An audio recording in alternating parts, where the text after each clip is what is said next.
Good morning, everyone.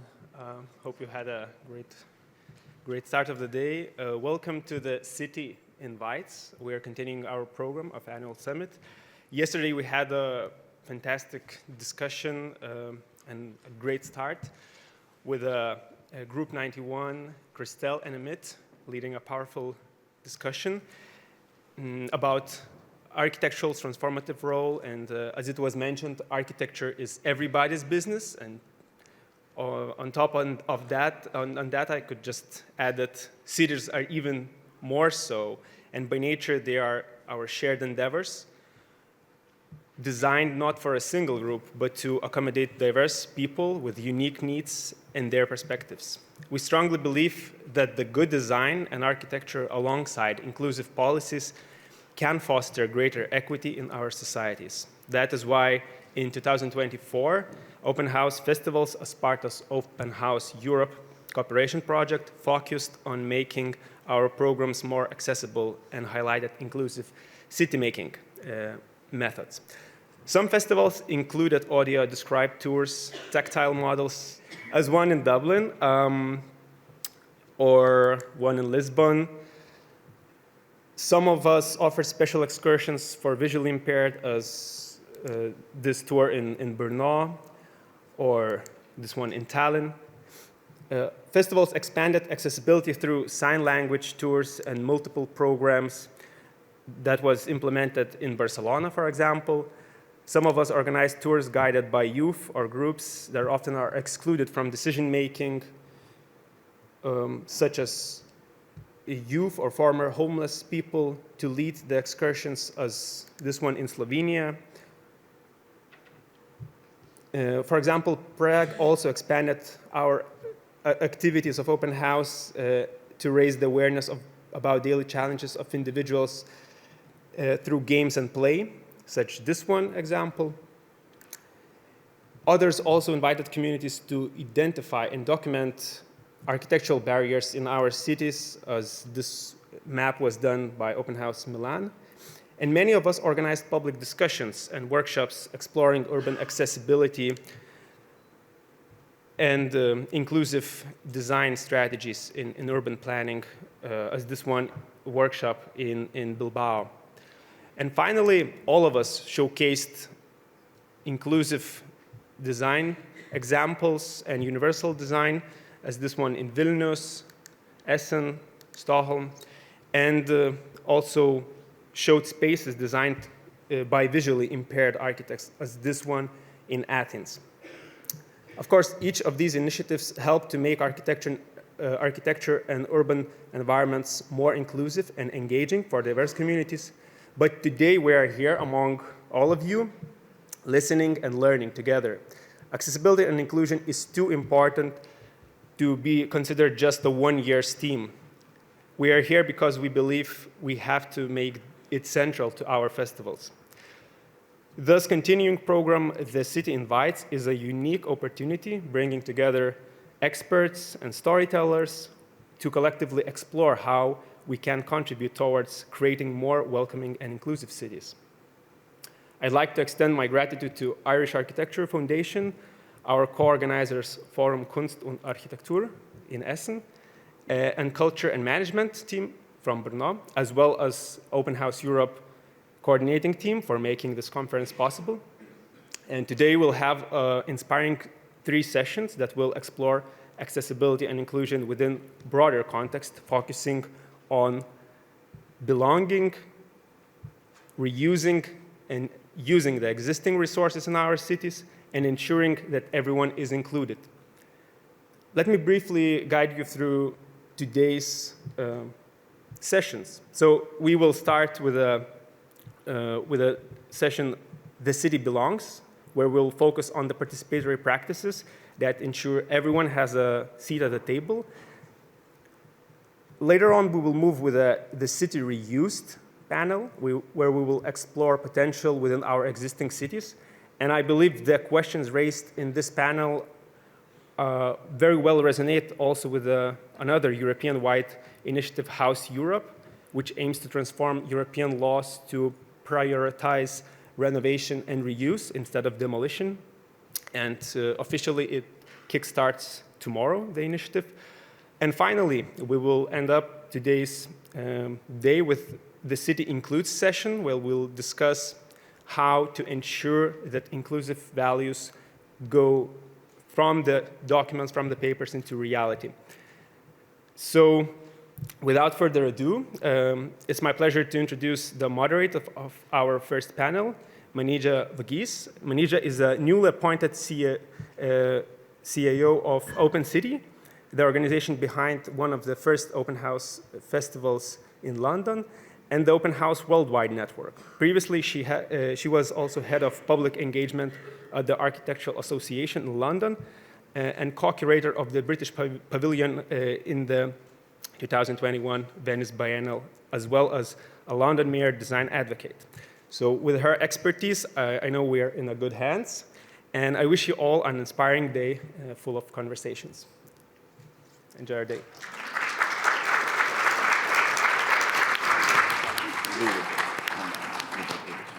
So thank you very much, Martinez, for that very generous introduction, and welcome everyone to this session on The City Belongs, Participatory Democracy in City Design and Planning. So as mentioned, I recently joined Open City, which is the charity that runs the annual London Open House Festival, and also hosts the incredible Open House Worldwide Network that operates in over 60 cities and counting, I think, around the world. And so it's a real pleasure to be here today as part of the Open House Europe Summit with all of you to chair this panel about a topic that's increasingly important in terms of how do we redesign processes and systems through which we engage and involve local people and communities in the making of their cities. As Emmett Scanlon, the director of the Irish Architecture Foundation, said when opening the summit last morning, the only way to make change is with other people. Much of my own design and curatorial practice has been about widening participation to our built environment, and I've always been curious as to how we can transform people from passive observers, or worse, as ignored and disenfranchised individuals, into active and engaged participants who are able to transform their own cities and spaces. A quote I've often returned to is by the urban activist Jane Jacobs, who said cities have the capability of providing something for everybody only because and only when they are created by everybody. This statement is a call to action, but it also makes me question what it means in practice, and also who constitutes everybody. While phrases like community consultation, meaningful engagement, and participatory practice are ever present in competition design briefs, in designer presentations, in local authorities, it makes me really question what that means when put to the test, and also if the time, resources, and alternative frameworks that are needed to truly listen, engage, involve, and empower a wider group of people are actually present. So that said, I'm really excited to be on stage with so many amazing people today who are really putting so much of this actual work into action.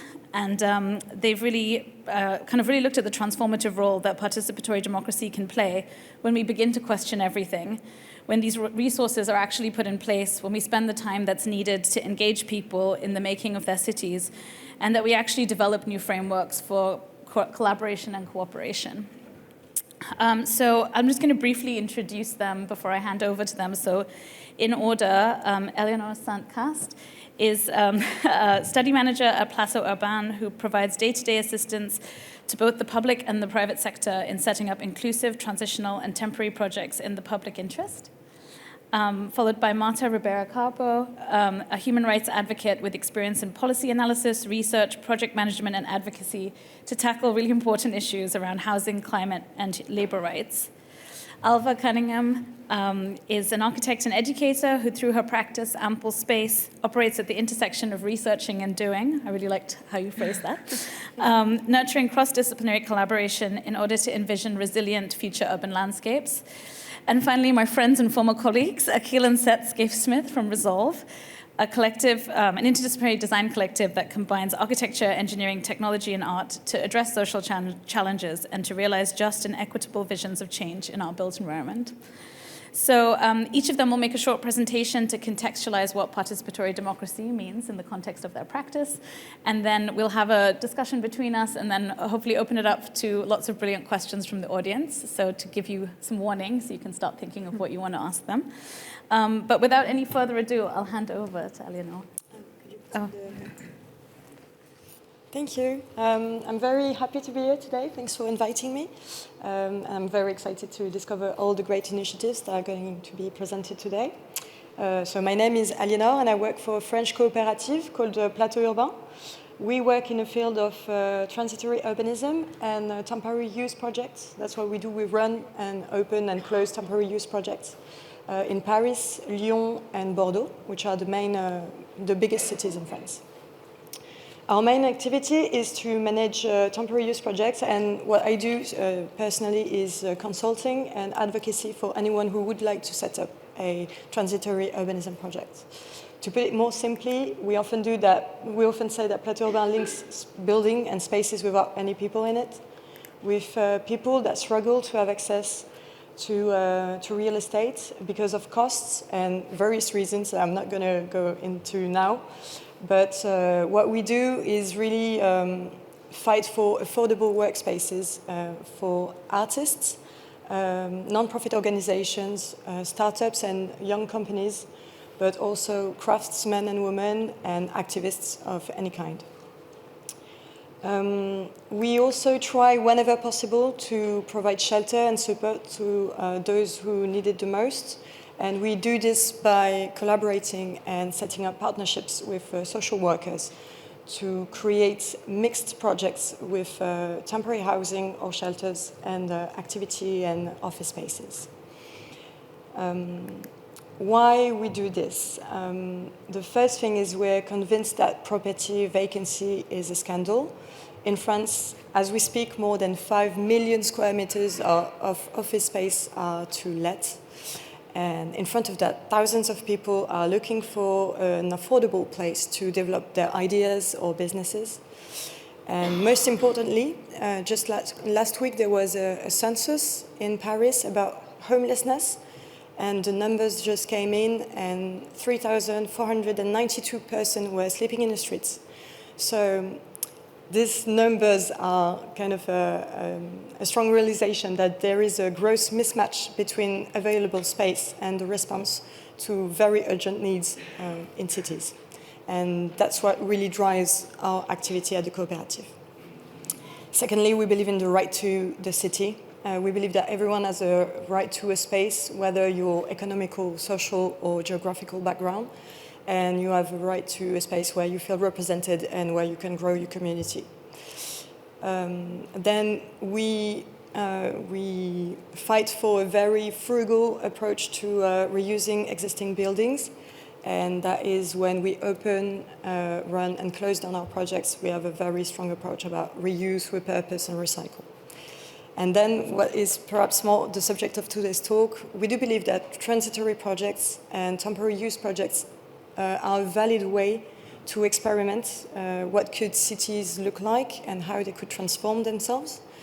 And we believe that it's not only by asking repeatedly to people what would you like to see in your cities and what would you like to implement, but actually giving them the framework, the time and space to test out their own ideas and to develop their own projects, and sometimes fail, but that's all right, that you can actually change the way cities are planned, designed, and managed.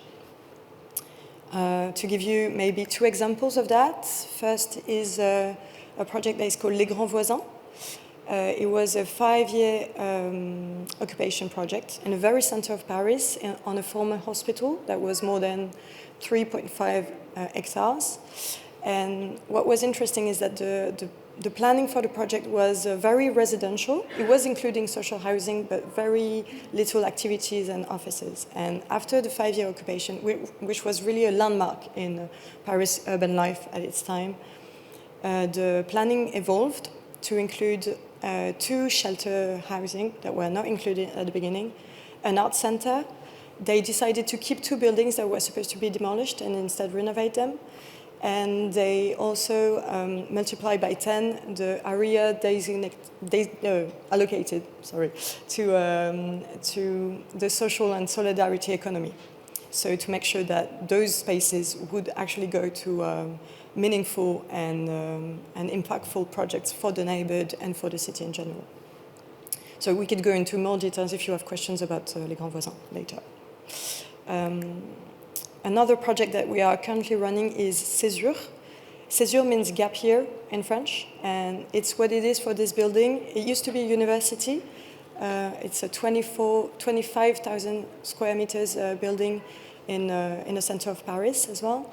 A very vintage building from the 70s, and it has to go into a massive renovation and refurbishment project. So we have transitory urbanism project where we look at what could be a university that is planned differently and what it could look like, and we're actually doing that through research action and on-site experiments. Like, we are constantly trying new things and kind of trial and errors, looking at what works, what doesn't work.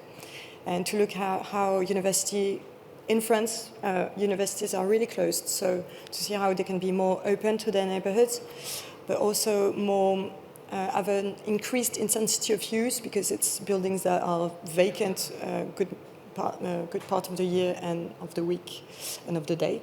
And also look at how students can be involved in their academia differently and be citizens and take a bigger role in how the university kind of has a link with the city around it.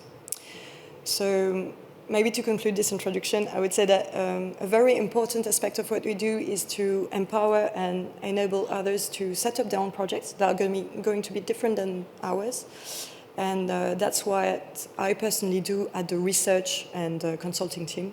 We try to give the tools and give and kind of, what do you say? Like, well, sorry. Give the tools and for others to set up their own projects.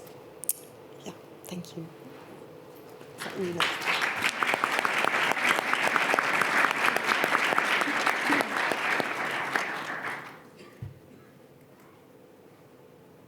Okay, hello, I'm Marta Ribera, and I work for The Shift, a global organization that advocates for the consideration of housing as a right and not as a commodity. I'm from Barcelona. Maybe some of you architects have heard about that city and maybe visited before. However, The Shift operates globally, and to illustrate the importance of the work that we do, we like to illustrate that with some data. As of today, 1.8 billion people around the world are living without access to adequate housing. But as we know, real estate has become much of an asset, a wealth asset, an asset meant for wealth accumulation. As of 2018, global residential real estate was valued as US 2020 $1 trillion, which was more than 3.5 times the world's total GDP. So about The Shift, the organization I work for, it was founded, we are a young organization. It was founded 5 years ago by Leilani Farah, the former UN Special Rapporteur on the right to housing. And during her work, she investigated and researched that, of course, there are many factors that are driving today's housing unaffordability, but one of them was financialization, so how housing is treated as a financial asset, and this role that financial actors have in selling and buying and investing in housing. So we operate as a platform so that different actors, both in public policy, private actors such as investors, but also architects and designers, bring together to use this framework, which is the Human Rights International Framework, to make housing actually the social good that we need. And the advantages of this human rights approach is that it's actually international, and many states have signed and ratified the right to housing. Is contemplated in many different international agreements, but also in many national constitutions, and it provides this framework in which policies can be implemented and made effective.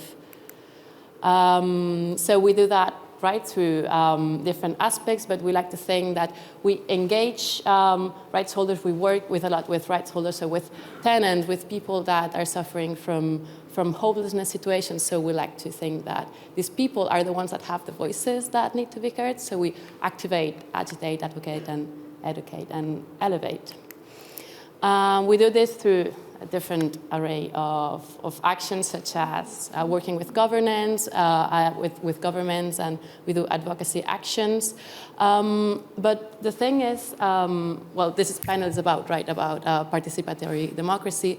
And so I was thinking that a good way of explaining why the right to housing is important by private actors and maybe architects and designers is to understand what it implies. And there are different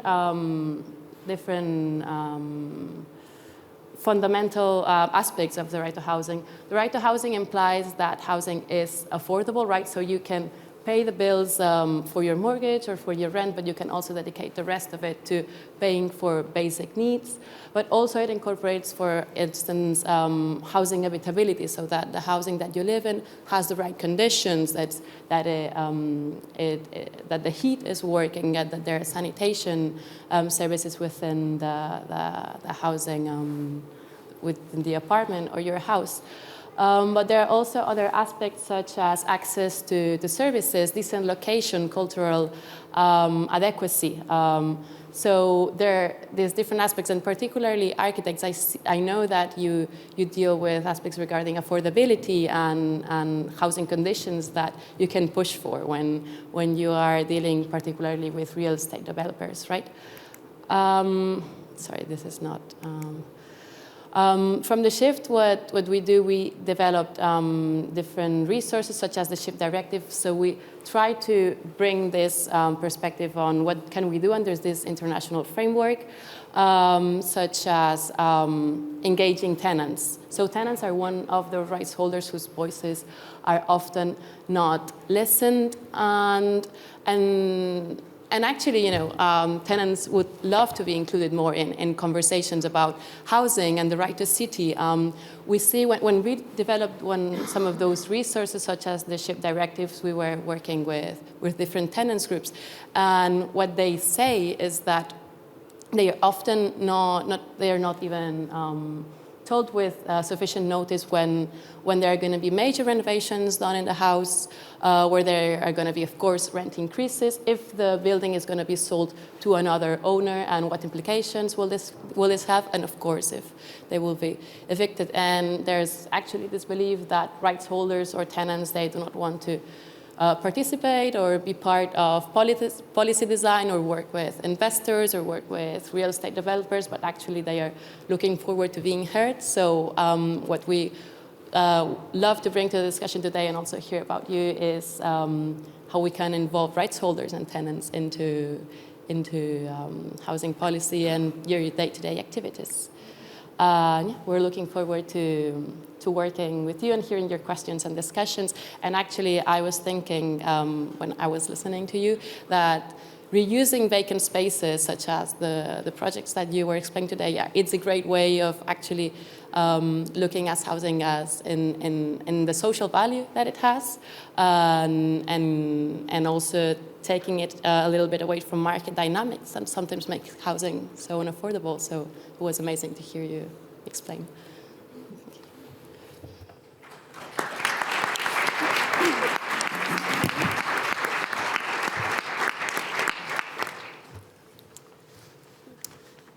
So hi everyone. I'll speak today from the context of a practice called Ample Space, which currently consists of myself and Darren O'Connor, but actually is made up of a myriad of collaborators, like dozens and dozens of people. There's a really short version of that list on the practice website at the moment, but actually someday I'd love to sit down and see it well exceeds hundreds these days, because everything that we do, it's expanded, it's socially engaged, and the practice is entirely concerned with the idea of both expert by experience and expert by specialism knowledge. And it's that lived experience, this idea that came out really clearly through the presentations already today and yesterday.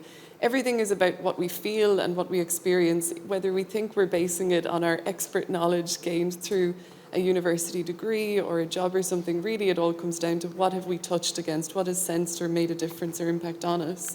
So I've borrowed the phrase critical spatial practice, or this coinage of Jane Rendell, and this idea that our practice, it's concerned with public art, spatial practice, the things that rustle them up, and it's the intersection of researching and making and doing and continuously weaving them back and through each other, again building these layers of experience through various different mediums.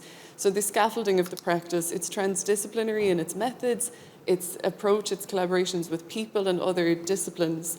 And that transdisciplinarity really is what gives us a drive to continue to seek out work and projects.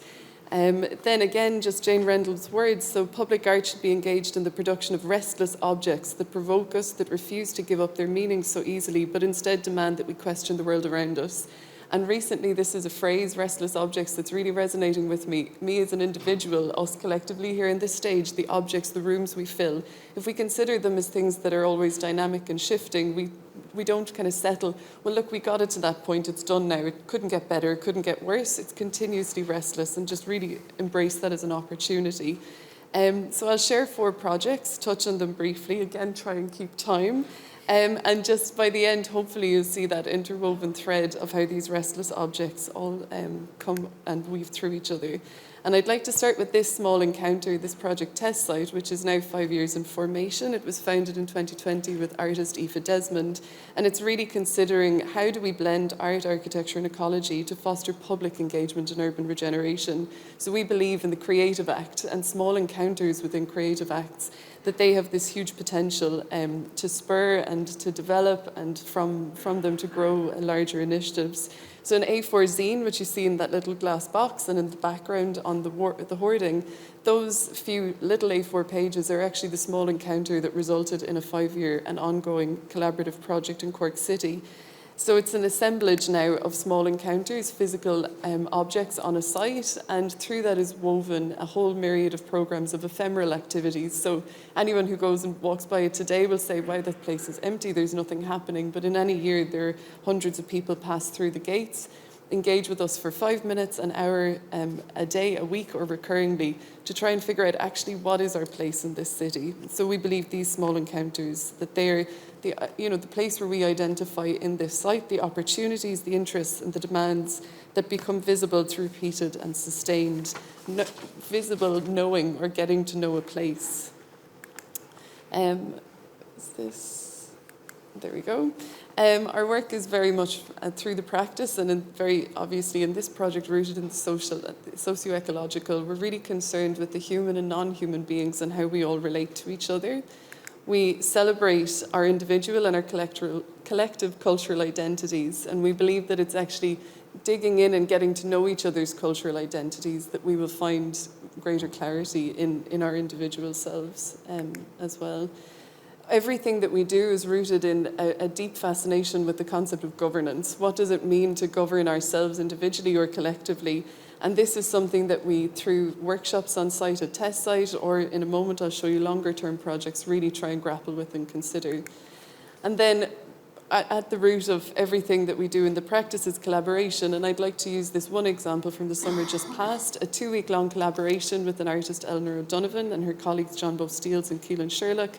We hosted a radio station on site for 2 weeks. It was part of Midsummer Festival, a very short, ephemeral, small encounter. But from that project and the audience engagement that occurred in having this place for people to feel welcome and come to in the city, we now have a radio station with 100 members emerging. It's a launch program tomorrow, just to plug them for a moment if anyone would like to tune in and listen. It's a digital space currently hosted in a neighbouring business that will allow people to come and explore and present and promote their ideas and their place within the culture of music and the creative community. So another small encounter, participation, earlier this year was a project with Headway Ireland, an organisation that supports people living with acquired brain injuries. We collaborated with Headway Ireland and the Slow Camera Exchange, an archival project, the incredible work of a team who are presenting analogue cameras as a library asset for the public to rent or borrow and use in Cork City Centre. So we explored and learned about the place of Grand Parade through the lens of the analogue cameras, but from the point of view or position of the creatives living with acquired brain injuries, really trying to unearth their position within these public spaces.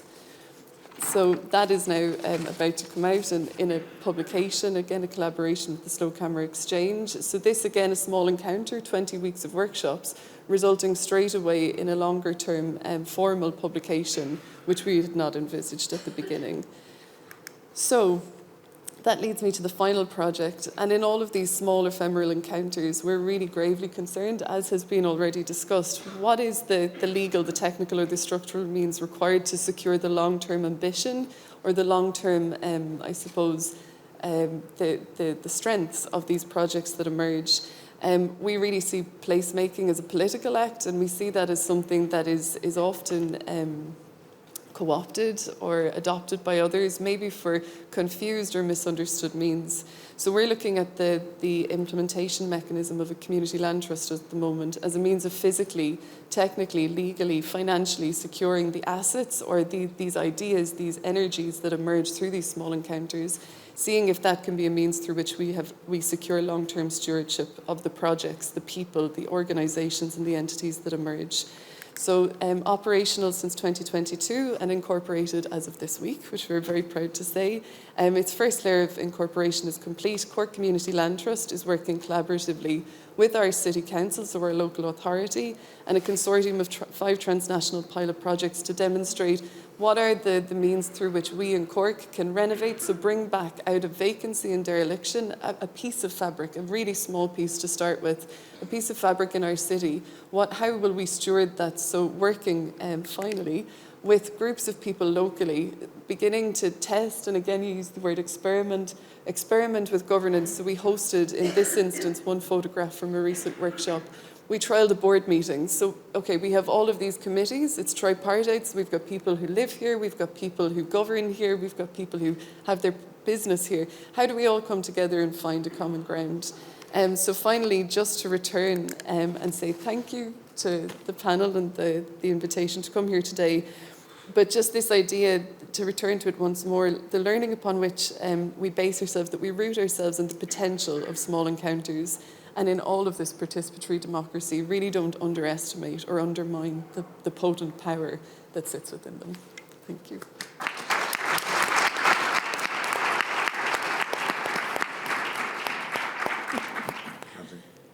Okay, so my name's Akil Scafe-Smith, and this is my colleague and brother, Seth. And we're part of Resolve Collective, which is an interdisciplinary design studio. We work between art, architecture, engineering, and technology to address social issues. And a lot of the work we do revolves around a design philosophy that we call using the site as a resource. And for us, this is an understanding of how we can both celebrate and appraise local knowledge, but also local materials. That journey stems from our own journey and our own practice, practicing and working where we're from in South London, but having this translocal relationship with a number of different spaces across the UK and increasingly across the world, by which we think redistributively about power and how we can think about infrastructures that platform and celebrate the work of minoritized and marginalized communities across the world. So the reason I wanted to show this slide is not just because we have a really amazing team and I want to big them all up, but also because in Abdul Malik Simone's words, we believe in this idea of people as infrastructure. And actually the way in which we think through participatory democracies is by how we nurture the practices of people, be that within communities, be that within practices, and thinking critically, and to use Ailbhe's word about a critical spatial practice, how we kind of spatialize those ideas of community value, and power redistribution. So the way that we want to frame our work, so our work falls into a lot of different realms. One of them is artistic commissions, and the other one is framed within a kind of engagement and design realm. So we work with architects, artists, engineers to think about community engagement in a design space. But the way that we like to deliver that kind of work is by creating little disruptions in it. So we came from a DIY background. We started working in our local area, which meant that everything that we did, everything that we could achieve was within our local space, using our local communities. And we try and channel that approach when we work in this kind of broader public realm. So what we try to do in this project here is think about visions for a local area in London. I don't know if anyone is familiar with Northolt. I can't imagine you would be. But to think about this visioning exercise as a series of moments where communities can start to participate in this idea of place and how we shape and understand a place through the different communities that live there, that work there, that move through there, and channel in some creative methods to do that and think about how that can make itself into a strategy. That disruptive angle then evolves as our practice evolves. So this is our latest work within this kind of public engagement type space, where we're working on an estate that's very close to our hearts in Brixton called Angeltown. And again, we were the engagement leads for a community space strategy, which is a very kind of jargony way of saying, we have all these spaces on the estate. We need the communities to be able to share how they want those spaces to come forward and what a new community centre might look like. But what we wanted to do is think not just about how we can communicate the aspirations of local people, but how can we use this as an opportunity to pilot and test those aspirations and to think about the capacities that are involved in people running, managing their own spaces. Because as we all know, there is a huge time and kind of resource disconnect between a space being planned and a space being delivered. And one of the things that you need to focus on is the capacity that communities need in the time in between to then take ownership over those spaces in the future. This is a video. We'll see if it actually plays. Yeah, there we go. And so one of the things that we usually do, as Seth described, is commissioned work. So we find ourselves within cultural spheres, delivering on artwork or being part of an exhibition or being the exhibition itself. Often that means delivering public work and public sculptures. We were invited on this project to work with the Royal Borough of Greenwich, thinking about how we could deliver public sculptures within the town centre, but we tried to push back on that. And actually, an old friend of mine once said, there's no such thing as the right answer to the wrong brief. That was Finn Williams, and I really believe that. And so instead of doing what we had been asked to do, we decided to try and create a platform and infrastructure to allow local people to build in those spaces. So we designed and then built this website, which then hosted a series of sites from used from archives, but also the lived experience of Woolwich Town Centre, and invited local people through a series of engagement workshops, but also establishing a stall on the market where we were reaching out to people to build and design in response to these spaces. It was a really interesting way in which we tried to flip and to subvert this idea of the space being purely for professionals and design being the remit only of the experts, which has been spoken about before. And so this was a way in which we facilitated these really beautiful sculptures and these really beautiful public structures that were temporary, that were rehearsals, as Aliénor has said, for like wider systemic changes within the town centre. And then finally, one of the running themes for a lot of our work is material redistribution. And this exhibition that we did at Tate Liverpool last year was the paramount of that, I think, which then led to a series of strategies and a space which we now call Material Store, whereby which we redistribute spare materials from art and cultural institutions for free to local people. This project, we were emptying the guts of Tate Liverpool. So Tate Liverpool was moving, and we were in charge of both making an exhibition, but also that exhibition being about the redistribution of the material in the institution. We were really interested in how we could platform that as a redistributive act, not just of material, but of power. And so we spatialized that. We went to a number of different communities across the city of Liverpool, redistributed those materials that were from the contents of the Tate, in those materials, in those communities, and making contact and networks with a series of amazing different community groups, harnessing that real community power, working in this translocal way by which we're in deep collaboration and almost co-conspiracy with those community groups. Redistribution has a charge to it, because the idea is not that through redistribution we become equal, but instead by redistribution we change power. And so by going to these places and by redistributing through these places and through these people, we were able to try and rehearse that. Within this exhibition, we then birthed this idea of the material store, which has become a much more systemic structure within the work, and really thinks about how we can work with those materials, both as ways to celebrate community knowledge, to celebrate community resource, but also to disempower those within inequitable relationships for the built environment and for the socio-cultural spheres that we exist within. And we can get into maybe that a little bit later. So that was it. That was us.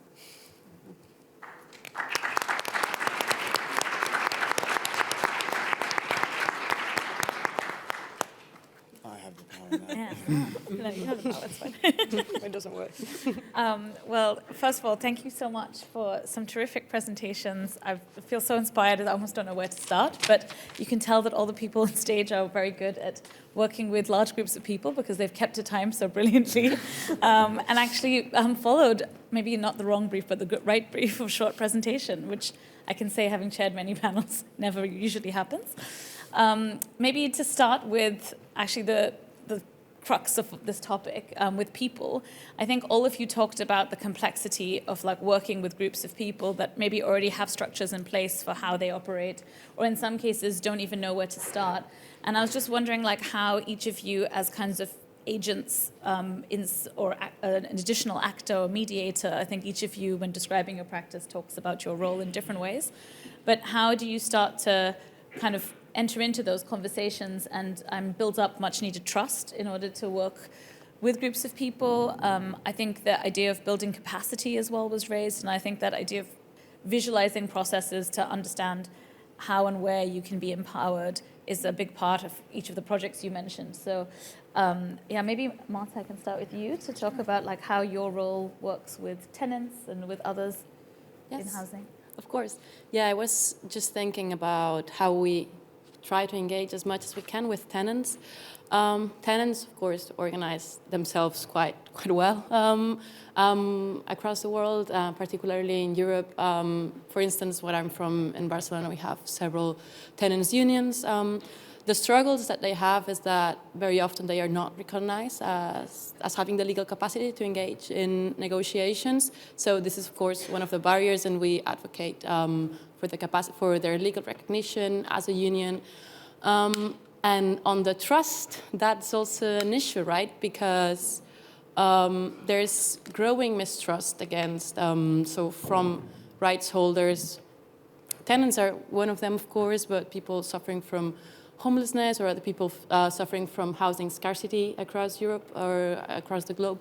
So building this environment in which tenants feel at ease in negotiating or when dealing with real estate actors, with investors, is a challenge for us. We are actually on the way of creating a task force in Europe called the Task Force for Affordable and Sustainable Housing, where we aim to engage both investors, real estate developers, designers, and also rights holders, so that we can create, we can communicate housing and housing crisis better, and to create this trusting environment that we lack. Yeah. Should I just keep moving All right. I think in our case there is a kind of a two level of trust to gain, but maybe three actually. First, we get our buildings from owners that willingly provide them to us, usually for free. And that trust is gained through, I would say, complete transparency on the business model. And this trust and this transparency on the business model has to go through also the occupants of the building.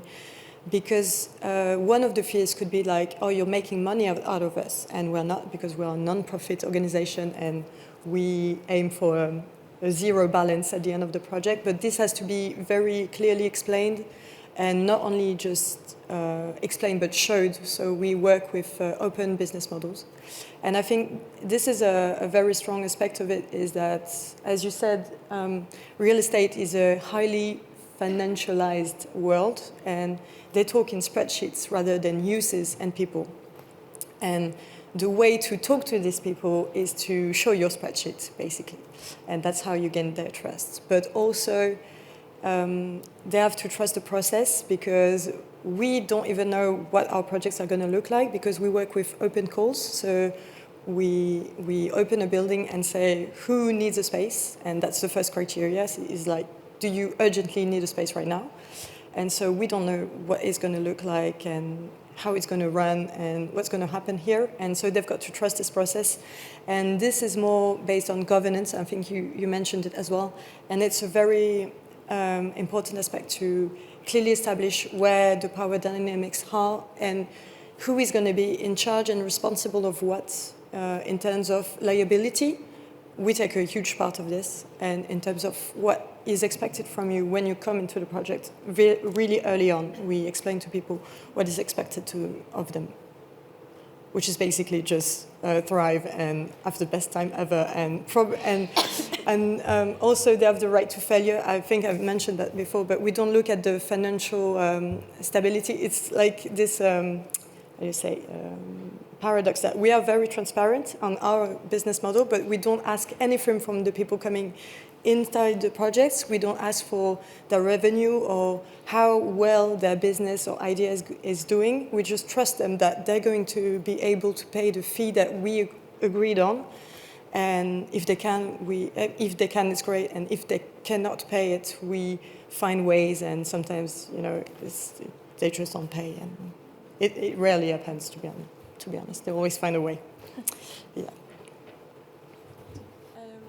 Maybe just that someone said, Genevieve, she's an Australian researcher looking at community land trusts in Australia and really trying to secure Indigenous right to land and rights to place. And she used the phrase, the projects happen at the pace of trust. And that's something that it's really stuck with me since, because I think trust, it's inherent, as you've said, whether it's the spreadsheet for a developer or it's like someone opening their home door to you to have a discussion or choosing to bring their business to a place. It's all embedded in that place of trust, and something that I really enjoy, which I guess is why I follow it or carry it through practice, is the idea of removing things out of the abstract. So if we're talking about trees at test site, we go and we stand under a tree or we meet outside rather than in a four-walled office, because so many things can spiral into complexity. But if we just bring it back to a degree of situatedness, which for us is Cork City, an urban centre, then you remember why it's worth it, or how maybe it can be not simple, but how it can be just teased out. And with the governance piece, while we're continuously experimenting and failing with how to, communicate or gather or organise, we're also really recognising that not everything has to have an incorporated structure and not everything has to have formal meetings of minutes, but at the same time a fine balance of the informal gatherings, creative activities, or just a social cup of tea, that paired with the governance, kind of heavier governance side, a balance across the two really promotes or builds trust. Yeah, and I think it's a tricky one, and to kind of build from that point ever so slightly, because in a lot of the situations that we are working in, we don't have the power. So, and the power dynamic is quite clear and quite set. So we have to try and build a shape as a practice that ensures that we have a trusting relationship with the people that we want to work with and the people that we try and platform. And we talked about this idea of translocality, which I think is how we try and meet people in their place and also have a recognition and understanding of the power of local action, of local activity, of local capacity, and that allows us to move beyond the place that we were kind of birthed as a practice and into the places that are important for people that we work with, and to be able to kind of conspire together and create those disruptions. We also are an organisation that have been on the back end of some of the kind of destructive power dynamics that we also seek to subvert and to disrupt. So I think there's also being able to meet people within the reality of the situation, particularly working with artists and creatives from marginalised backgrounds, but also with community members when we're thinking about a more traditional engagement and design process, understanding and recognising the situation that people are presented with, being able to meet them in their kind of moment is really important.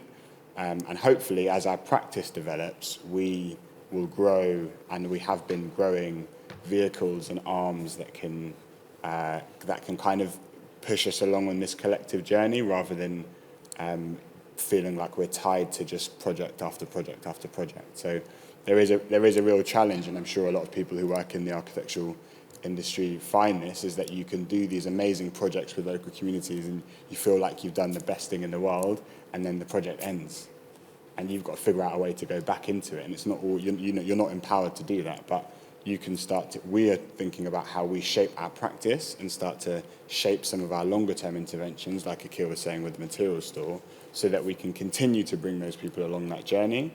And the journey just might take a couple of detours.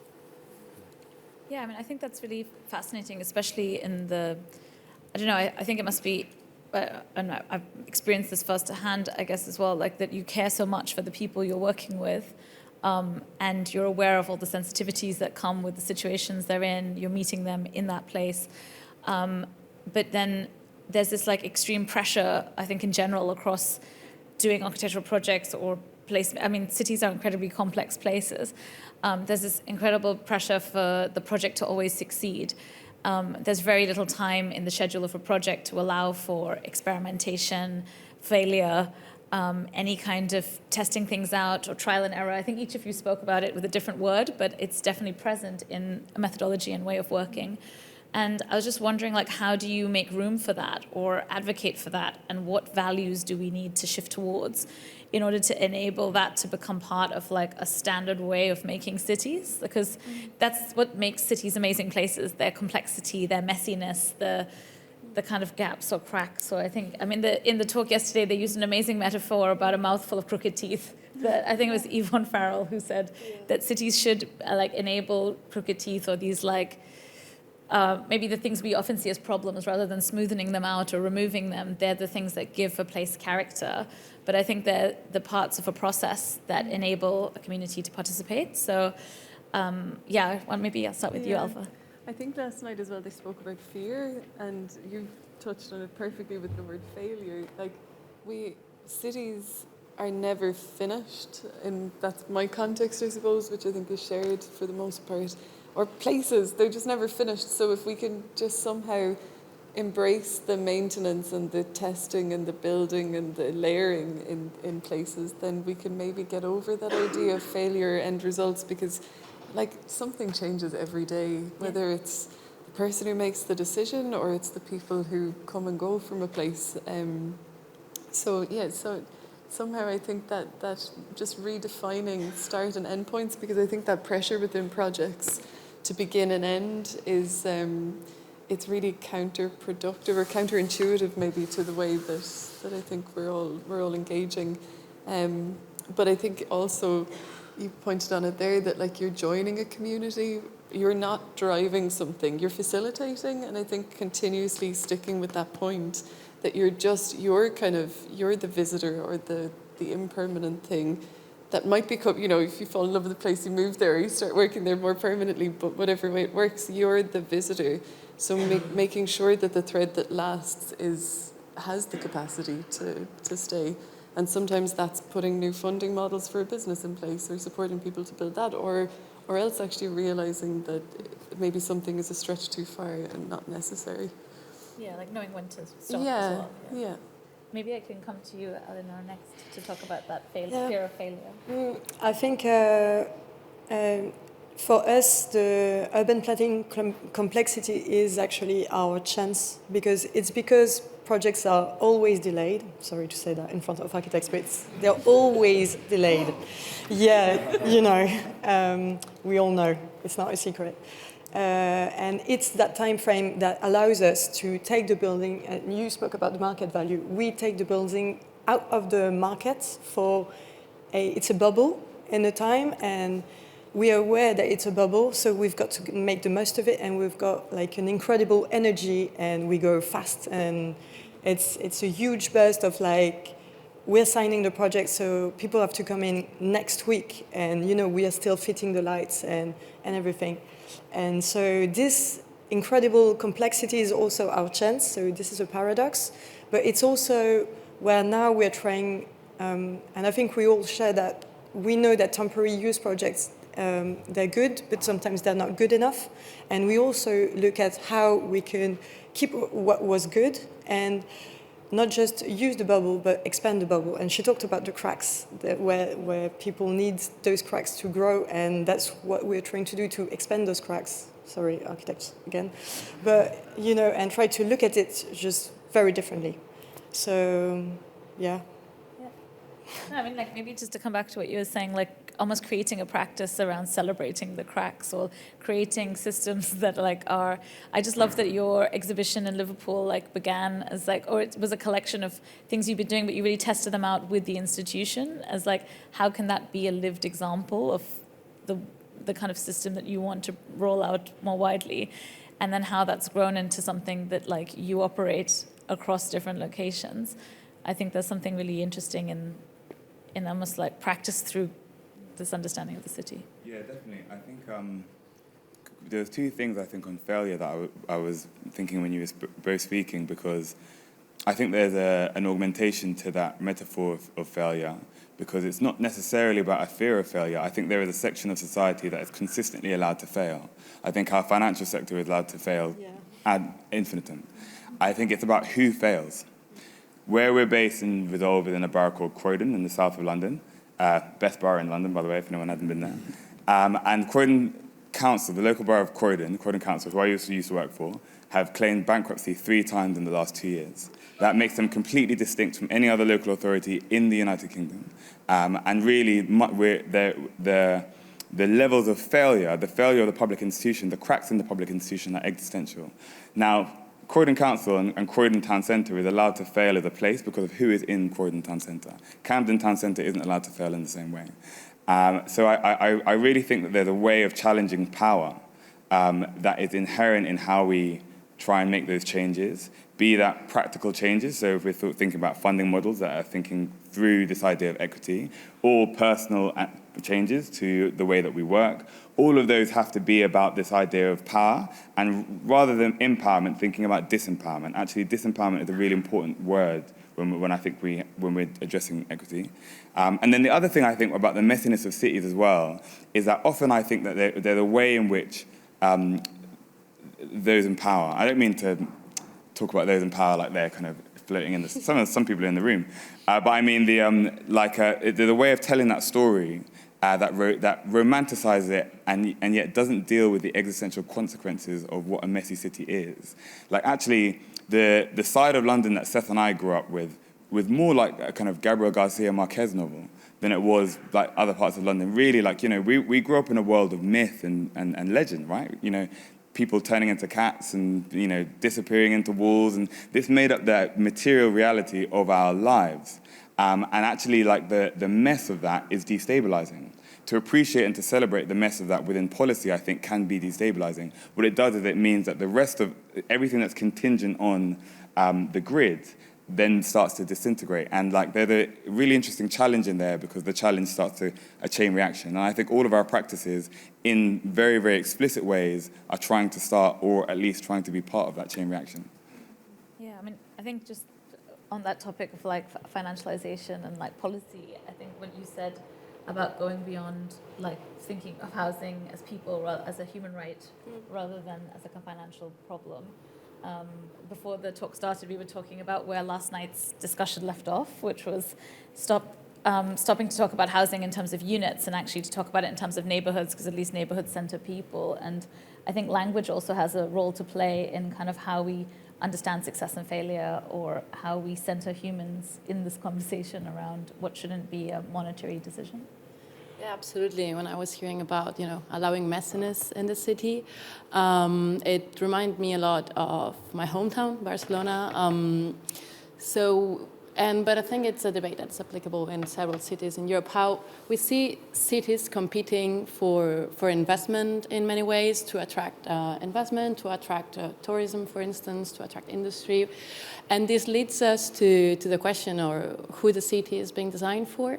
And when hearing about you, so having participatory processes and leads to the city actually showing the plurality that it has, and hearing about the CLT networks. Of course, we need policy that caters to the needs of the people that are living in the city and that do not want to represent city as this hygienized place, right? That it's perfect, that it's only meant for this ideal kind of citizen or this ideal kind of visitor. So I guess the idea that I'm trying to explain is that we need to confront this idea of this ideal resident or this ideal tourist, this ideal visitor, right?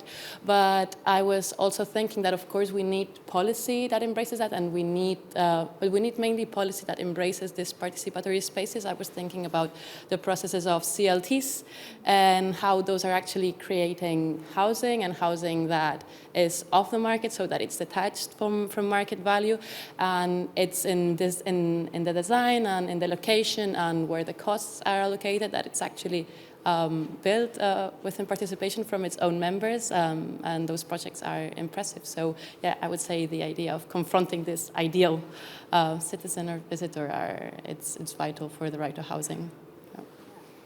I couldn't agree more, and it was very well expressed. I think there's so many interesting models that are emerging in terms of how we can change or operate outside of systems that have for too long governed, like who has access to housing, who has rights to the city, who feels like they belong, good to go back to the title. And I guess on a systemic scale, I'm just wondering like where or how you all operate within these like kind of alternative frameworks for participation that like rub up against these, I guess, capitalist financialized systems that unfortunately are still quite dominant or dictate the status quo, and that there, like, I guess from hearing you all talk, it gives me a lot of hope that there are ways to do that, but I'm just wondering like where those moments of tension arise, like how do you create a gap year for a building or an entire like resource reallocation process in a kind of temporary site for a museum in Liverpool.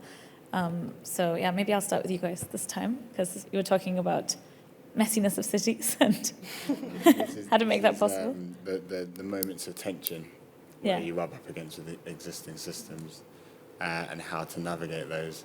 I don't know if there's necessarily like a way to navigate those. I think that we're all trying to use the tools that we're presented with and the tools that we have access to. I think it's really interesting to have practices that are from different shaped environments as well, because that also determines a lot of the conditions that you're up against, right? We've spoken about, we work in a London context, we also work outside of London, but the London context is extremely different because of the hyper-financialisation of the housing market. So it creates these strains and these challenges that other cities don't have.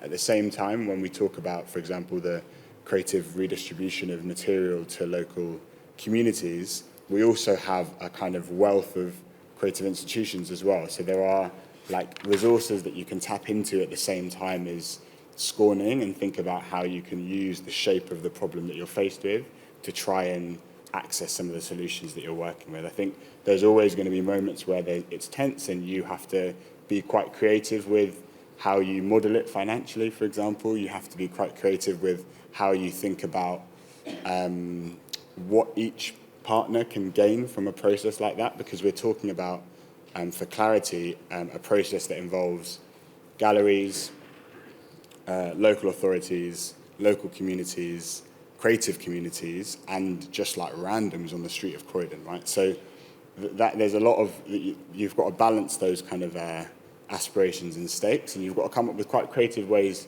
to do that allow you to kind of move in between some of the cracks that you've exposed. One of the really interesting ones is trying to market it at a rate that comes in just below the amount that people pay for waste collection, but then also at a rate that is going to allow you to continue to work. So it's, but I think that we're all kind of systems thinkers, so that is also when you can be quite creative. That's some of the beauty in the work is how to navigate some of those tension points. Yeah, it's a different design project, but it's a design project in and of itself. Yeah, maybe to something. Yeah, I think it maybe speaks across a few, so like shorter term projects or the longer term idea of delivery of housing, that there's something I'm curious about, that when you're not driven by profit in a speculative market, you have this percentage to play with all the time. I'm really curious, it's not being carried through from start to finish yet, but like what do you do when you know that someone else, if they were to develop the same place, is going to want 7-10%, whatever their figure is. But then what can you do if you play with that, or redistribute it back into it, or just eliminate it entirely? Do you know? So Where finance is concerned, it's a continuous battle. You're trying to fund something. In a lot of instances, we're trying to fund, like, I suppose, continuously coming from the position that, well, if I can afford to be here, who else can't, or who else can, and why are we here? With the temporary project spaces, we have built up layers of trust with community, individual residents, businesses, and then at the community level of the local authority being a stakeholder in our community as well. So how can we continue to hold that space for others to be able to navigate often really tenuous relationships? So yeah, I suppose that's not quite on the financial stresses of terms, but like sometimes we deliberately use the spaces that we hold to bring maybe other relationships that have severed in for really good reasons, have come to kind of points of unresolved. We try and create and it's not neutral, but we try and hold a ground in the middle where maybe those relationships can be re-established. So that kind of disempowerment, in a sense, is actually just redistributing it maybe in another way. Yeah. Yeah, I mean, I think it's so interesting what you said about like to take away this idea of profit, because so much of the city is like held captive as people like sit on land or sit on property waiting for it to increase in value, which is like, I guess, like the area of opportunity where you've been intervening within and taking over these sites and offering them back to the community, or I guess somehow righting the mismatch of between people and distribution of space. So it's kind of nice synergy between.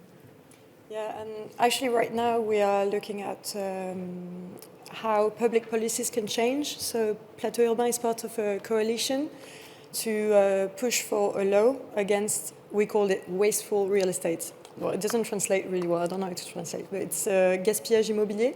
So pretty much how, because in France it worked really well for food waste. So you have an obligation now to resell or donate any food that was not sold or consumed before they expire. And we want to do the exact same thing for buildings, because right now planning permits are still given to buildings that are going to be useless. They're going to be built. Everyone, well, not everyone, but a lot of people are going to make money off of them, and they're going to remain empty. And some of them are going to go into refurbishment, because they're going to be outdated before even having someone in them at any point. So this situation is so crazy, and it goes against every market law as well. You know, you're taught offer and demand, and here you have a crazy offer, crazy demand, but nothing happens. So the offer remains untouchable, and the demand remains unsatisfied. So we are actually pushing for a law in France. We're trying, we proposed it, I think it was this week. So wait and see. And hopefully at the European level, something could also change. We work with Italians about the confiscated goods from the mafia. I mean, there are some leverage that you can push at the public policies level. And I think they have a responsibility, and a very strong one, to not always put back their competencies on the private sector and on individuals, because I think it's a lot of weight for individuals, especially the ones that are not taught the proper ways and taught the complexity of urban planning. And that's why we act as intermediate between those people that can feel a bit, you know, sometimes Overwhelmed. Yeah, overwhelmed, yeah, that's a word. Yeah, I mean, I think on the subject of policies and like the law, I think it's so interesting how by like reframing housing as a human right, it like changes the argument, or it like, I guess I was just wondering like how that becomes the strategy for you to like engage with this, like the tension between how people perceive housing and how it should be understood. Well, yes, there are like several vectors here. I think the first one, so the framework of the human right to housing can be applied in the different administrative levels, and advocating for an application of those frameworks, of course, at the national level, but particularly at the local one. It's pressing because local authorities are closer, right, to the population, are closer to the needs, and actually have more information. So having local authorities have more competences as well. So on the planning and on finance allocation, in order to build more social housing. But I was also thinking on what you were discussing on the tensions and how do we, how we deal with tensions in the housing crisis that are happening right now. We've seen in the last 10 to 15 years growing concern about housing and affordability, particularly after the financial crisis, right? But in the last 10 years have also been crazy. Housing prices only keep on rising and it doesn't keep up, so acquisition power doesn't keep up. But at the same time, we also see different citizen platforms that are actually trying to address that. So I guess, in a way, tensions or moments of tensions in terms of housing are, of course, distressing for citizens, but they're also windows of opportunity to create those spaces, those collectives that are actually trying to address that. In Ireland, I'm not sure, in the UK or across Europe, rent caps, for instance, have been applied in several cities, and this has actually worked to keep housing affordable. This is something that we didn't have in Spain until some years ago, and it was actually because of the platforms that were created after the financial crisis that were citizens participating in their free time, civil society, that were advocating with governments and presenting laws, just as you did recently, that we could have a framework for rent caps, a legal framework for the right to housing. So, yeah. Tensions also create those opportunities. Yeah. I could keep asking all questions for probably the rest of today, but I just wanted to check in the audience for the time we have left if there was any questions for the amazing panel. There's one there. I'm not sure if there's a microphone to pass to you. Okay.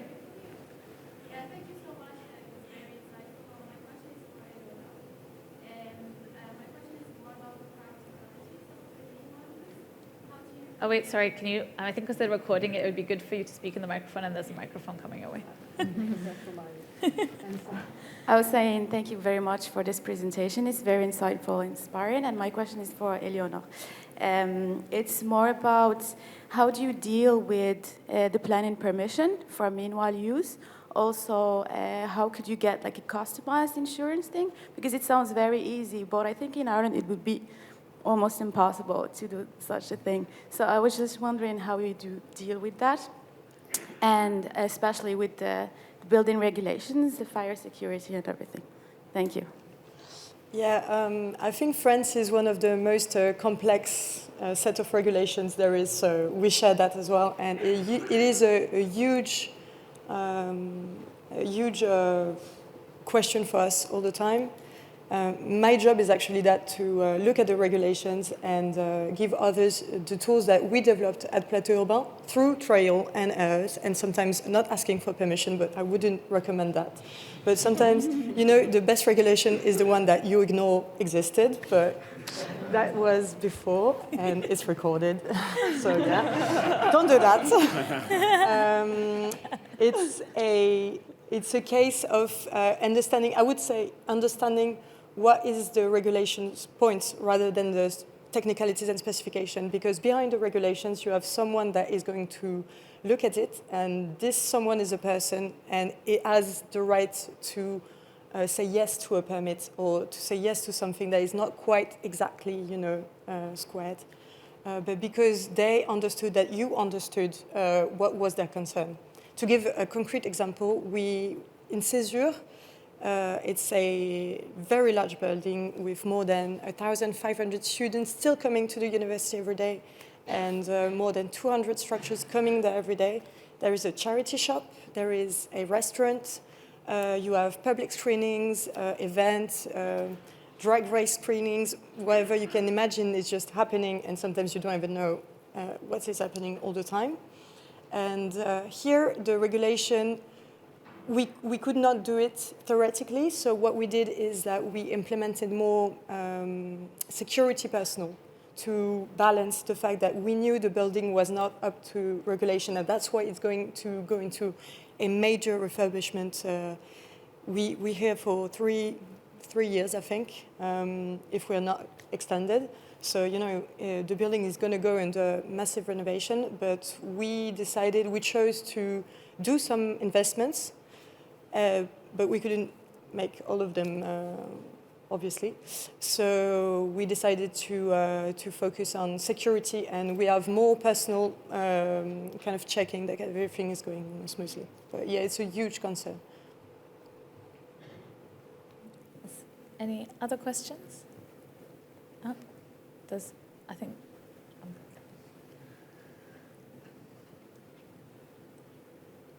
Hi, yeah, I'd just like to reiterate thank you for all of the things that you spoke about today. It was really inspiring.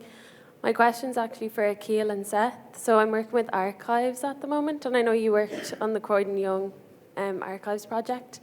And I was just wondering what participatory archiving means to you guys, and if you have any examples of people doing interesting work in that space. Yeah, we do, yeah. Yeah, definitely. That's a really interesting question. I think we don't explicitly work with archives. We always accidentally work with archives, and so we kind of find ourselves in the presence of that a lot. One of the things that I think is important to say is one of the other resources that we have to hand is that Resolve Collective is part of an ecology, or a socio-ecology, to use Ailbhe's words, of other practices who are really deeply entrenched in amazing different communities of practice and geography, some of which are like really heavily focused on archives who we end up collaborating with quite a lot. So one example is Mayday Rooms in London, and Mayday Rooms are an amazing archivist group who are looking particularly at archives of resistance. And so actually they're a huge infrastructure essentially for platforming a lot of the near history of, for example, the 81 uprisings, so the uprisings of black communities across the UK against the Thatcher government, thinking about like resistances within South Asian communities, etc. And so they obviously sit quite close. The June Giovanni Pan-African Archives as well are a really important source for the archival work of many of the different black communities across not just the UK, but also the kind of colonial geographies that the UK then touched.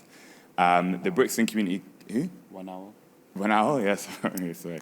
The 1 hour we also work really closely with, and actually these groups we sometimes have a material relationship with. So we've worked quite closely with 1 hour, who are the Women's West Asian North African Library, to kit them out with lots of materials that we've kind of like salvaged or stolen from the V&A and Wellcome Collection, all these places. They do really amazing work, particularly with a kind of Kurdish focus within the West Asian region. Brixton Community Cinema as well. So I mean, I really could go on. There's really amazing groups that are all focused in it. And I think like often our focus on archives comes through that collaboration. I think from a personal point of view, when we were first working in Brixton, as you do when you're quite young, and when we started doing that, this was about 10 years ago, I think we really thought that we were the first people to ever do anything. And so we're there thinking like, yeah, fucking hell. I mean, sorry, I'm being recorded. I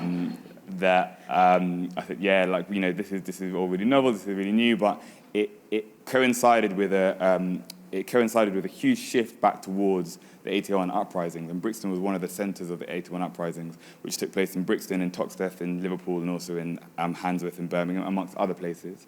And actually, that was an infrastructural moment, because a lot of the spaces that were created as a result of the 81 riots and the response to the 81 uprising, were spaces that we consistently navigated. The Black Cultural Archives reopening was a good example of that.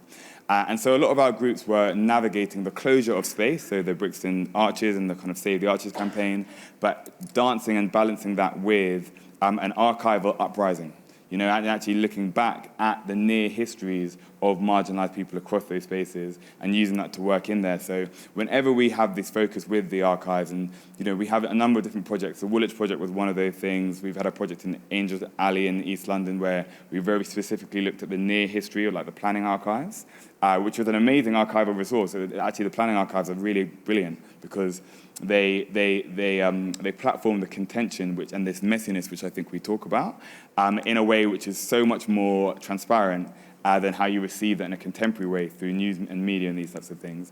So actually, like, we often go archive digging, and there's probably some other things that I'm forgetting as well. But yeah, I hope that was an okay kind of answer to the question. It's such an interesting question, because I think archives often dictate like how we understand forces that shape the city or history or even whose voices mattered. And I think so much of today's conversation has been about like, you know, whose voices are present, how do we make sure they're accounted for? And I just wanted to check, I really liked your slow camera exchange example and how those images gave us a different lens to see the city through. And I was just wondering if that was part of an archive or if that is a way that we could refer to in the future. Yeah, so the slow camera exchange, Herman Miller was he was an avid collector of cameras, and he actually passed away, and his partner, Jessica, founded the slow camera exchange to honour his life and his legacy of work with the analogue photographs. So the slow camera exchange publication that our project actually, we held a public event in the library, Jess came to it, and she was like, we're doing a project on archiving at the moment. You have been archiving a place. Let's put them together. So that example of things accidentally coming together. But what Jessica is doing with Artem Trofimenko, another artist, they're working with others to pull archives. So Elise de Beer has worked with her, I think her grandfather's photographs from a trip to the Antarctic. We have our photos in Grand Parade, Jess and Artem. Artem has his own work in it. Then we have this whole myriad of them coming together. And my understanding is, and Jess would speak more factually about this, is that the slow camera exchange, it's a public material archive and a tool archive. So the cameras will be there and continue to be added to and grown as an archived element within the library, but then also all of the photographs, the process, the development rooms that all of these come together. So I don't know if that's answered your question, but it is. Yeah. I'm in full disclosure, I'm personally fascinated by archives, so I kind of co-opted your question there. But I think the city archived is maybe like the other part of the city belongs. Like, how do we change the narratives that are embedded in the city to change how we understand who belongs? And how do we diversify public libraries? Or I know you're interested in pubs, but for me, public library is another version of the pub, and it's a place where so many people now in cities, they read the newspaper, they use the internet, they print, they rent a book. In our library, we're really lucky in Cork that we have a music department. It's you can rent any CD or record or tape that they have archived. Then in libraries just slightly on the north side of the city, we have a seed bank. So all of a sudden we have an archive of all of the seeds of the city emerging. And there are these places archiving. It's such, I naively always thought of it as this static thing of the past, but when it becomes really active and continuously added to, how exciting. Maybe just to qualify, while I do love pubs, I was interested in pubs as a form of public space. An important political form of public space. So many facets to the pub. But maybe while we're on the subject of archives, I don't know if either of you wanted to add to that, or we can maybe go for one final question. There's one in the back. Just on the subject of archives, Plateau Urbain, we are terrible at this, and we don't keep track of what's happening in the buildings and what's happening in our projects, and it's one of our main, we set goals for the cooperative collectively, and this is one of our goals, because sometimes people are like, but what happened? And we scramble to find the clues. We were talking about the trial and error, and to show the best way to win the trust is to show what worked. And sometimes we lack the actual clues to say, look, this worked. And they have to believe us, but they do, most of the time. Hi, all. I'm an American. I've spent the last 11 years building a community center in Nepal. And I wanted to ask you guys, when you approach these different projects, what mechanisms do you use to ensure you're not parachuting into a community that you might not be a part of? And then on the flip side of that, how do you determine a project is done? Or at what point do you say this is in a good place? What does that process look like for each of you?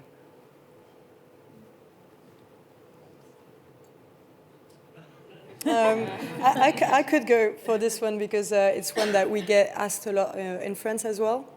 I think for the cooperative, the main thing is that we don't go. Let me restart. Because our goal is to have very affordable and cheap places for people who cannot have access to it, we never go somewhere where we're going to be, let's put it very simply, more expensive and inadequate to basically how much people could afford to have a space in our projects. So what it means is that we do the kind of opposite of gentrification all the time, is that we go in very, very demanded and luxury places in the heart of Paris, and we bring with us the people that could never have an access to these prestigious addresses, a building close to the Champs-Élysées, a former hôtel particulier, it's crazy. Like the places people like trust us with, they're very prestigious, and it's really the opposite. And we're especially in a project called Les Arches Citoyennes, which is located across from the Paris City Council, and you can see Notre Dame Cathedral, and you can see the Eiffel Tower and the Seine, and we even got to see the Olympic Games opening show, so the most exclusive address in Paris. We had a fee range that was the lowest for the people that were coming from the suburbs, because it's also the crossing points of all the suburb trains in Paris. So it's also very popular areas for people that come from the south, the north. Everyone just meets in this place at the heart of Paris. And the idea is that the rent is the lowest we've ever had, and it's 10 euros per square meters per month, everything included, the utility, facilitation, everything. So, and there is no deposit, and etc. So the idea is kind of the opposite, to kind of reverse it. And our projects are done because our short-term contracts end. So unfortunately, we all have to go home, or not home, or somewhere else, but It is a really great question, so maybe I can ask everyone to answer it with the time we have left, because I think we talked a bit earlier about like projects not necessarily always having a distinct beginning and end. And yeah, I don't know, like maybe Marta, to go to you, like your work with tenants and with like groups engaged in housing, like how you talked about these different steps of like how you work together, but like is there an end or? Well, it's difficult. Yeah. We do support tenants and other communities that are concerned about macro projects or housing impacts in their communities. And we do offer our support by, for instance, dealing with, communicating with local authorities or with developers, so by sending letters of concern, for instance. And most of the times, it doesn't work, but sometimes it does. And I would say that when we have some response or some negotiation between local authorities and the local communities, I would say this is kind of a success for us. Also, we've done that in the past, and it kind of has had some backlash for us. Sending letters of concern to investors, so to asset managers that are actually having the predatory practices towards towards people that are renting. And when we get a response, or when actually we get them also to negotiate, I guess this would also mean that we've reached our objective. Yeah, this is what we do. Yeah, I mean, I guess that's the dream. Yeah, it's unlikely, but sometimes that happens. Yeah. Oh, that's good to know. Gives us all hope. And I guess to move to you guys, Seth and Akil, I think that what you were talking about in terms of like, you did that the exhibition in Liverpool, which ended, but it gave rise to maybe scaling it up into a larger distribution of resources through the materials store. But like, yeah, maybe it also links to this idea of like what an active archive looks like in terms of like maybe you disengage, but you remain somehow connected, or look at what happens to the afterlife of that project without you. Yeah. Where is the person who answered the question? Because I want to make sure I look like I'm I don't want to be looking in the distance. I mean, we don't always get it right. I think that's probably important to lead with. It's that navigation is a really important and a really difficult one, especially when, as I said, you're not always in complete control over the forces that determine where and how you work. But what you are in control of is how you set up a project and how you shape your practice. And I think the processes that you then go on, and how you can understand the power of building relationships, and what it looks like to build like mutually beneficial relationships, what it looks like to try and approach resourcing projects in a way that's mutually beneficial, particularly when you're working with vulnerable and marginalized people who are often time poor as well. So you've got to be really careful with the way that you resource your projects, and also be quite open and honest with the way you resource your projects. Whilst we don't always come with everything, we do come with some skills that hopefully can be helpful. So we often do these kind of mutual exchanges with people. So we end up fitting out sometimes people's houses, but mostly people's spaces, supporting them on projects that make up their immediate environment. So I think it's about, the parachuting fear is a just one, but what it does is I think it doesn't take into account what you do when you land. Because at the end of the day, we all take a train up to somewhere. We go to places that we've never been before. So immediately you've got to kind of get over the idea that by the mere fact that I'm going somewhere that I don't know before it's a tricky situation, but how you kind of shape yourself when you land is really, really important. And it's something that we've, I think, been continuing to evolve and to develop and to understand. I think it's also now a pressure that we can apply on the people that we work with. So as we've become more confident in ourselves, we can start to make certain demands and requirements of the type of people that we work with, the type of setups that we need to work with, how we need to factor in the time and the capacity and the resources that it takes to establish these mutually beneficial relationships. The Angel Town project is a great example. We had to budget the project that recognised the time and resources it takes to do these capacity building exercises. It's completely different to a traditional engagement process, even an engagement process that offers remuneration for local communities. If you're thinking about building capacity, you have to kind of structure yourself very differently. So, but we could only get to that place if we can kind of confidently talk about the work that we've done in the past however many years. So it is a journey and it's a process, but I think we've got to set ourselves up in ways that can challenge how we traditionally go about these projects.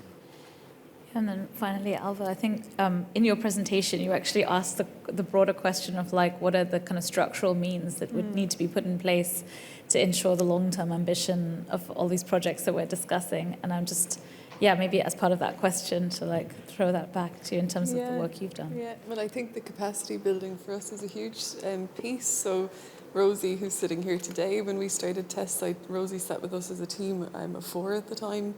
And just we all laid our needs, our desires, our like skills and our non-skills out on the table. What did we need from the project? And that's something that's really naturally built through all of the way that I practice. And Ailbhe Olney, who's part of the Community Land Trust team, she holds these capacity building or container opening sessions. So anywhere that we parachute into, like we work very closely within the neighbourhood that we live and work with within Cork City, but we still parachute into little streets or little, areas within the city, even within that. Excuse me. So we show up and we create the container to discuss or maybe workshop or explore what's needed. And then where we identify that capacity building, I think is so crucial. It allows us to leave if we have helped ourselves and others, if we've exchanged the skills we have or the experience we have, if we bring them together, we tease out what's needed and we put in place the capacity to carry something forward. I think that's really crucial. So like with the project that we're doing at the moment in Cork, we're meeting with residents who in a lot of instances are living in precarious situations, which they're essentially homeless, but they have a home, but it's not fit for purpose. So it falls within those between those strange stools, or there's such precarity to their tenure that it's not going to last. So when you meet someone who's in that crisis position, which I think comes back to what you were talking about, the tensions that emerge, to ask someone, look, sit with us here for 10 weeks and let's build this capacity together. There's sometimes urgencies and things that have to be taken into account as well. But it's showing up and it is holding space, not ignoring that tension that comes into the room, but actually embracing and acknowledging it, but also then setting the container to say that's an individual urgency, which we, in full solidarity, show up and support and will hold with you.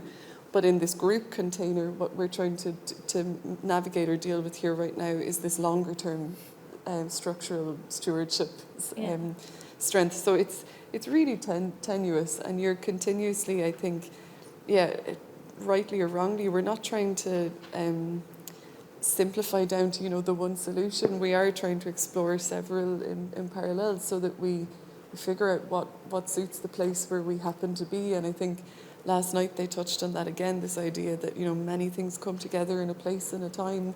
We're finding, people within our local authority, within private and public sector, businesses, researchers, an incredible just social ecology of like community networks and actors all these people who are coming together and finding a common ground upon which then we can build something. So I think the parachute, it's a really, it's something to always remember you're doing. There's streets in Cork Cork is small, but it's a place I'll walk down a new street tomorrow or next week because I just haven't been there before. So I'm parachuting in that tiny moment, and then we scale it up to the size of a country or, you know, a continent or the world as a whole. You'll always be parachuting, but just to question how you land. I think that's so important. Yeah. Yeah, I mean, I think that all these answers have been amazing to kind of address the complexity that make up like where an individual is coming to a conversation from, where a group might be, where that long-term ambition is, but then also as we began like looking at how complex cities are.